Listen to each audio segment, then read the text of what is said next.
അൽഫോൺസ് പുത്രന്റെ wedding shoot ചെയ്യാനാണ്. അൽഫോൺസിന്റെ wedding shoot ചെയ്യാനാണ്. അത് ഞാൻ അവിടെ ഇരുന്നിട്ട് തന്നെ എഡിറ്റ് ചെയ്തു. അതായത് റിസപ്ഷൻ നടക്കുന്നത് സ്പോട്ട് എഡിറ്റ് ഇല്ല, ഞാൻ ഷൂട്ട് ചെയ്തിട്ട് അന്നൊരു ഹൈലൈറ്റ് വീഡിയോ ആ സമയത്ത് തന്നെ പോയിട്ട് എഡിറ്റ്, ഈവനിങ് കഴിഞ്ഞു, റിസപ്ഷൻ കഴിഞ്ഞിട്ട് ഓരോ ഡയറക്ടർ റോഷൻ സാർ അങ്ങനെ കുറേ ഡയറക്ടേഴ്സ് വന്ന് കാണുന്നു 4 മിനിറ്റ്. അപ്പോൾ ആ പ്രേമം ഹിറ്റ് അടിക്കുന്ന സമയത്താണ് ഞാൻ മലരെ വെച്ചിട്ട് പാട്ട് സായിപ്പല്ല് വരുമ്പോൾ ഒരു മലരയുടെ സാധനം അങ്ങനെ നമ്മളെ സിനിമ ഉണ്ടാക്കാനാണല്ലോ ആഗ്രഹിക്കണേ. അപ്പോൾ ഞാൻ എപ്പോഴും പറയുന്നത് അൽഫോൺസ് പുത്രൻ തോന്നുന്നു ഇയാളെ കണ്ടെങ്കിൽ അയാൾ കണ്ടാലാണല്ലോ ഇതിൻ്റെ ഒരു കറക്റ്റ്. അപ്പോൾ പുള്ളിയും വൈഫും കൂടി വന്നിരുന്നു കാണുന്നു. ഞാനിങ്ങനെ നോക്കിയിരിക്കുകയാണ്. ഞാൻ പുള്ളി കാണുമ്പോൾ പുള്ളിയുടെ മുഖത്തേക്കാണ്, എക്സ്പ്രഷൻ ഒന്നുമില്ല, ഇങ്ങനെ ഇരിക്കുകയാണ്. അപ്പോൾ കുറച്ച് ആൾക്കാർ ചുറ്റും കൂടിയിരിക്കുന്നുണ്ട്, അല്ലാത്ത വീഡിയോഗ്രാഫേഴ്സ്. അപ്പോൾ ഈ പുള്ളിയെക്കാളും നല്ല അഭിപ്രായം പറഞ്ഞാൽ പിന്നെ ഞാൻ അവിടെ വലിയ രാജാവായിട്ട് നിൽക്കാമല്ലോ. ഞാനങ്ങനെ നോക്കി, പുള്ളി കണ്ടിട്ട് ഓക്കെ ഒറ്റ പോകും. പുള്ളി അങ്ങനത്തെ ഒരാളാണ് പുള്ളി. പക്ഷെ ഞാൻ അത് കഴിഞ്ഞിട്ട് പിന്നീട് പുള്ളിയുടെ അടുത്ത് പറഞ്ഞിട്ടുണ്ട് ഈ കാര്യം.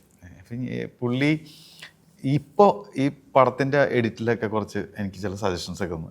ഞാൻ 2 ദിവസം ചെന്നൈയിൽ പോയിട്ട് അൽഫോൺസിയറിൻ്റെ കൂടെ കുറച്ച് സമയമൊക്കെ സ്പെൻഡ് ചെയ്യാൻ പറ്റി. അപ്പോൾ നമ്മൾ കണ്ടപ്പോഴാണ് മനസ്സിലാവുന്നത് പുള്ളി സിനിമ ഇറങ്ങാൻ കുറച്ച് ദിവസങ്ങളേ ഉള്ളെന്നറിയാം. പക്ഷെ എന്നാലും ചില സർപ്രൈസുകൾ അറിയാനായിട്ടുള്ളൊരു ക്യൂരിയോസിറ്റി ഉണ്ടാവുമല്ലോ. ഇപ്പം ഇനി എനിക്ക് ഏറ്റവും അറിയാനായിട്ടുള്ള ആകാംക്ഷ ഉള്ളത് അൽഫോൺസേട്ടൻ ഈ സിനിമയിൽ എപ്പോഴെങ്കിലും വരുന്നുണ്ടോ? അല്ല, അൽഫോൺസേട്ടൻ റോൾ ചെയ്തിട്ടുണ്ട്. അത് അത്യാവശ്യം പുള്ളി നന്നായിട്ട്, പുള്ളി ഒരു നല്ല ഡയറക്ടർ, അവൻ ഒരു നല്ല ആക്ടറും കൂടി ആയിരിക്കും. അല്ലെങ്കിൽ നമുക്കത് പറഞ്ഞ് മനസ്സിലാക്കാൻ പറ്റില്ല. ആക്ടർ എന്ന് വെച്ചാൽ പെർഫോം ചെയ്ത് നാഷണൽ അവാർഡ് മേടിപ്പിക്കുക എന്നല്ല, ഒരു സാധനം നമുക്ക് പറഞ്ഞു കൊടുക്കാൻ, കമ്മ്യൂണിക്കേറ്റ് ചെയ്യാനായിട്ട് അയാൾ ഇപ്പോൾ ഫാസിൽ സാർ ഗംഭീര അറിയാലോ. പുത്രന് പ്രേമത്തിൽ തന്നെ നമ്മളെ അത്രയും ആൾക്കാർ എന്നിട്ട് ക്ലൈമാക്സ് വന്നിട്ട് പുള്ളി പുള്ളിയുടെ ഒരു സ്റ്റൈൽ അത് പുള്ളി അങ്ങനെ ഒരു രസമാണ് പുള്ളി ചെയ്തത് ഈ പടത്തിൽ. പക്ഷെ അതുപോലത്തെ ഒരു ഹ്യൂമർ ക്യാരക്ടർ അല്ല പുള്ളി, കുറച്ചൊരു സീരിയസ് എന്ന് പറയാൻ പറ്റില്ല, ഒരു മോട്ടിവേഷനൊക്കെ കിട്ടാൻ പറ്റിയ പോലത്തെ ഒരു പരിപാടി. അപ്പം എഡിറ്റിംഗ് ആള് കണ്ടു എന്ന് പറഞ്ഞു, അല്ലെങ്കിൽ സപ്പോർട്ട് ചെയ്യുന്നു എന്ന് പറഞ്ഞു. അപ്പം ഇനി അദ്ദേഹത്തിന്റെ എഡിറ്റിങ്ങിനെ പറ്റി അടുത്തൊരു ആള് സംസാരിച്ചിരുന്നു. ആരാന്ന് ഓർമ്മയുണ്ടോ? കുറച്ച് ഫേമസ് ആയിട്ടുള്ള കാർത്തിക് സുബരാജ്. അപ്പം അങ്ങനെയൊക്കെ ശരിക്കും ഈ പടത്തിന്റെ ട്രെയിലർ ചെയ്യാനായിരുന്നു അൽഫോൺസേട്ടനാ. പിന്നെ പുള്ളി പടത്തിന്റെ തിരക്കുകളും, പിന്നെ എനിക്ക് ചെന്നൈയിൽ പോയിട്ട് കാര്യം എൻ്റെ സിസ്റ്റം അവിടെ കൊണ്ടുപോയിട്ട് വേണമായിരുന്നു ചെയ്യാനായിട്ട്. ഞങ്ങൾ ആദ്യം പോയ സമയത്ത് എനിക്ക് അവിടെ കുറച്ച് ദിവസം നിൽക്കാൻ പറ്റിയില്ല, ഇവിടെ വന്നിട്ട് വർക്കുണ്ടായി. അപ്പോൾ എന്ത് പിന്നെ അത് നീ തന്നെ ചെയ്യും, എന്നിട്ട് നമുക്ക് നോക്കാമെന്ന് പറഞ്ഞു. അങ്ങനെ പിന്നെ കാർത്തിക് സുബരാജിന്റെ ട്രെയിലർ ഉണ്ടല്ലേ, കിടിലൻ. അതെ, ഈ എഡിറ്റർ ഡയറക്ടർ ആയിട്ടുള്ള ഗുണങ്ങൾ എന്തായിരിക്കും? ആവശ്യമുള്ള ഷോട്ട്സ് മാത്രമേ എടുക്കുള്ളൂ, അങ്ങനെയൊക്കെ ഉണ്ടോ? അത് ഓരോ ആൾക്കാരുടെ രീതി പോലെ ഇരിക്കും. ഞാനിപ്പോൾ ഓക്കെ ഷോട്ട്സ് ഏതാന്ന് കറക്റ്റ് ചെക്ക് ചെയ്യാതെ ഷൂട്ട് ചെയ്യണ കംപ്ലീറ്റ് സാധനങ്ങൾ പ്ലേ ചെയ്ത് അങ്ങനെ കാണുന്നൊരു പരിപാടിയാണ്. അപ്പോൾ എനിക്കത് ഭയങ്കര കംഫർട്ടാണ്. കാര്യം ഇപ്പോൾ വേറെ എഡിറ്ററിൻ്റെ കയ്യിൽ കൊടുത്തു കഴിഞ്ഞാൽ ചിലപ്പോൾ ഒരു ഓക്കെ ഷോട്ട് കൂടുതൽ നോക്കിയിട്ട് അതിൽ നിന്നൊരു പരിപാടിയായിരിക്കും പിടിക്കുന്നത്. പക്ഷെ എനിക്ക് തോന്നുന്നത് കുറച്ചും കൂടി എനിക്കിഷ്ടം എല്ലാ ഷോട്ടുകളും നോക്കിയിട്ട് നമ്മൾ ചിലപ്പോൾ ഷൂട്ട് ചെയ്യുന്ന സമയത്ത് ഓക്കെ ഷോട്ട് പറയും, അതായിരിക്കണം എന്നില്ല ബെസ്റ്റ്. പിന്നെ നമ്മൾ കാണുമ്പോൾ പെർഫോമൻസ് വേറെ അടിപൊളിയായിരിക്കും. അങ്ങനെ ഒരുപാട് ഗുണങ്ങളുണ്ട്. അത് നമ്മൾ വേറെ ആരുടെ ചോദിക്കണല്ലോ, നമ്മുടെ തന്നെ പടം നമുക്ക് തന്നെ എത്തുന്നു അറിയാതുകൊണ്ട്.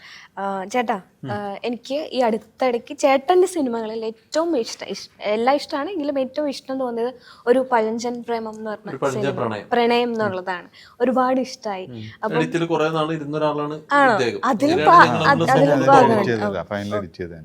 അപ്പം ഒരു പ്രായം കഴിഞ്ഞാൽ നമ്മുടെ പ്രേമൊക്കെ പഴഞ്ചനായി പോവോ ചേട്ടാ? കഥാപാത്രം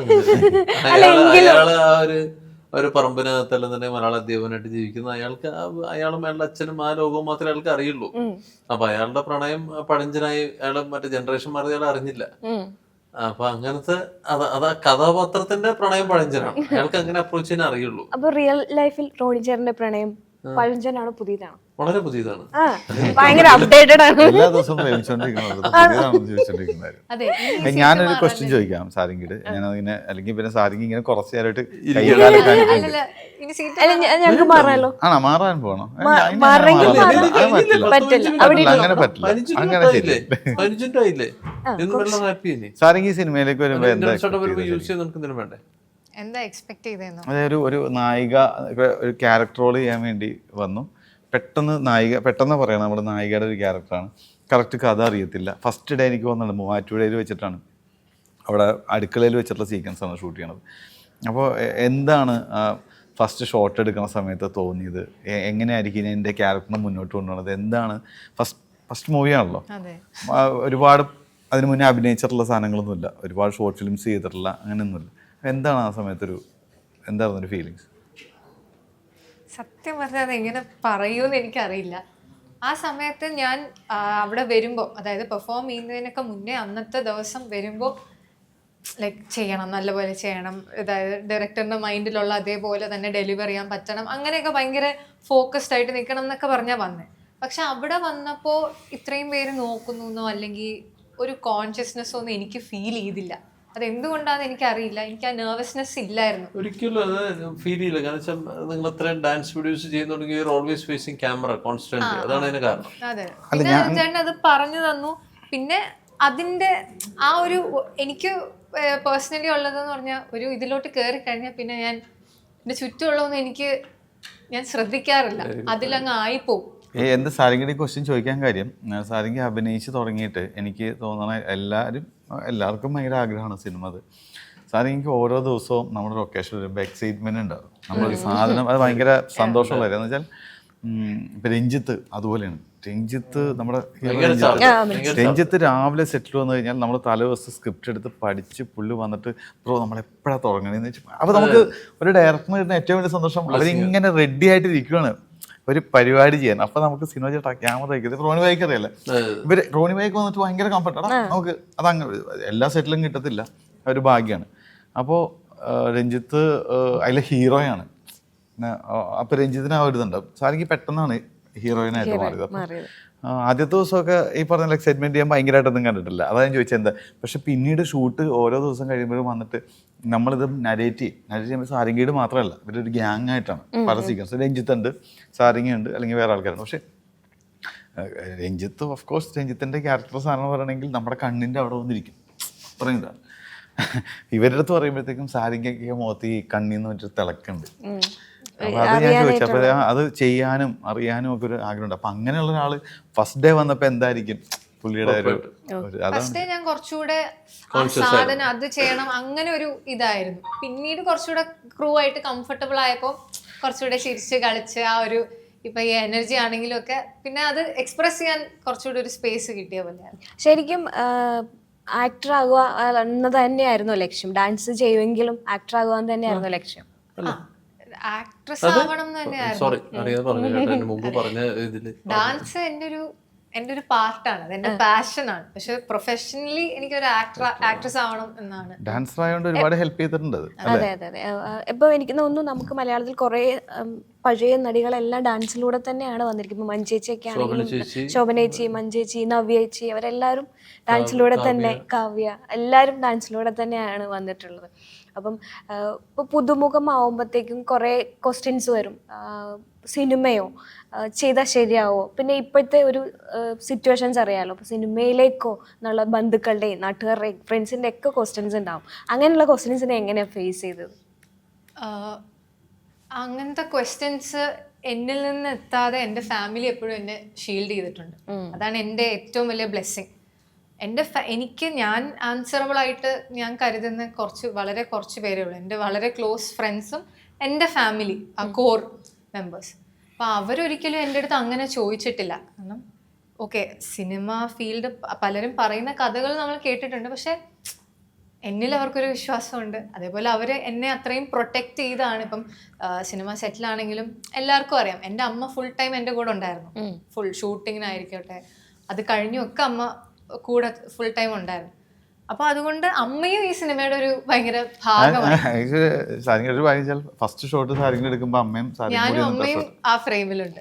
സാരിങ്ങളുടെ അമ്മയുടെ ക്യാരക്ടർ അമ്മയെ കൊണ്ട് തന്നെ ഞങ്ങൾ പിടിച്ച് അതൊക്കെ ഒരു ഭാഗ്യമായിട്ട് കരുതുന്നു അല്ലേ. അപ്പം ഇതും അൽഫോൻസ് ചേട്ടനെ കണ്ടിരിക്കുന്ന പോലെ തന്നെ ആളുടെ ഫ്രെയിംസ് പോലെ തന്നെ ഇതും ഒരു ഗ്രാമത്തിന്റെ അന്തരീക്ഷം അല്ലെങ്കിൽ ഒരു പച്ചപ്പൊക്കെ ഉണ്ട് ഇതിലും. അങ്ങനെ ഗ്രാമത്തിന്റെ പച്ചപ്പൊന്നും അത്ര ഡീറ്റെയിൽ ആയിട്ട് നമ്മൾ കാണിച്ചിട്ടില്ല ഈ പടത്തിൽ. പിന്നെ അൽഫോൻസ് ചേട്ടന്റെ പ്രേമത്തിന്റെ അങ്ങനെ ഒന്നും കമ്പയർ പോലും വേണ്ട. അത് വേറൊരു സിനിമ, ഇത് വേറൊരു സിനിമ. ഈ ഗ്രാമത്തിന്റെ നമ്മളൊരു പശ്ചാത്തലം ഓഫ് കോഴ്സ് പറയണ്ടെങ്കിൽ ഇന്ന നാടാണ്, കട്ടപ്പന പോലത്തെ ഒരു സ്ഥലമാണ്. അല്ലാണ്ട് അങ്ങനെ ഒരു പ്രകൃതിയുടെ പശ്ചാത്തലം ഒന്നും കാണിച്ച് ഇതാവേണ്ട പോലത്തെ ഒരു സിനിമയല്ല എന്നാണ് എനിക്ക് തോന്നിയത്. അതുകൊണ്ടാണ് ഞാൻ അങ്ങനെ ചെയ്തത്. ഞാൻ ഇത്ര നേരം പറയാത്തൊരു കാര്യം ഞാൻ പറയട്ടെ. ഞാനൊരു കട്ടപ്പനക്കാരിയാണ്. നിങ്ങൾ എൻ്റെ നാട്ടിൽ വന്നിട്ടാണ് ഷൂട്ട് ചെയ്തത്. എൻ്റെ നാടാണ് ഈ സിനിമയിലൂടെ കാണാൻ പോകുന്നത്. അപ്പം എൻ്റെയും കൂടെ സിനിമയാണ് ഇത്. അപ്പം ഒരുപാട് സന്തോഷം ഇത്ര നേരം സംസാരിക്കാൻ പറ്റും. കട്ടപ്പനക്കാരിയുടെ പടം മാത്രമായിട്ട് നിങ്ങളുടെ പടം എൻ്റെയും കൂടെയാണെന്നാണ് പറഞ്ഞത്. അത് കട്ടപ്പന കൊണ്ട് മാത്രം അങ്ങനെ പറയരുത്, മലയാളി എന്നുള്ളതിലും കൂടി അങ്ങനെ പറയണം. കാരണം നമ്മുടെ ടൈറ്റിൽ പോലും യുണൈറ്റഡ് കിങ്ഡം ഓഫ് കേരള. അതെ.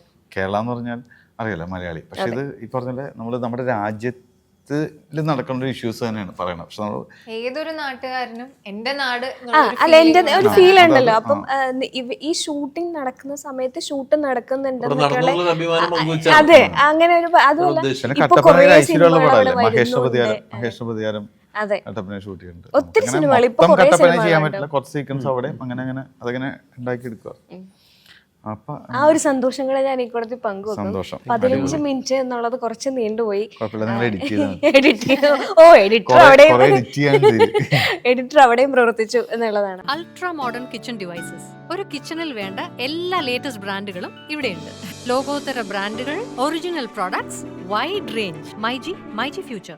വാട്സാപ്പ് വഴി ഇംഗ്ലീഷ് പഠിക്കാൻ ഇംഗ്ലീഷ് കഫേ ഉള്ളപ്പോൾ ഇംഗ്ലീഷ് ഒരു വിഷയമേ അല്ല. English cafe, we present you the perfect English. WhatsApp now 9633 888 575.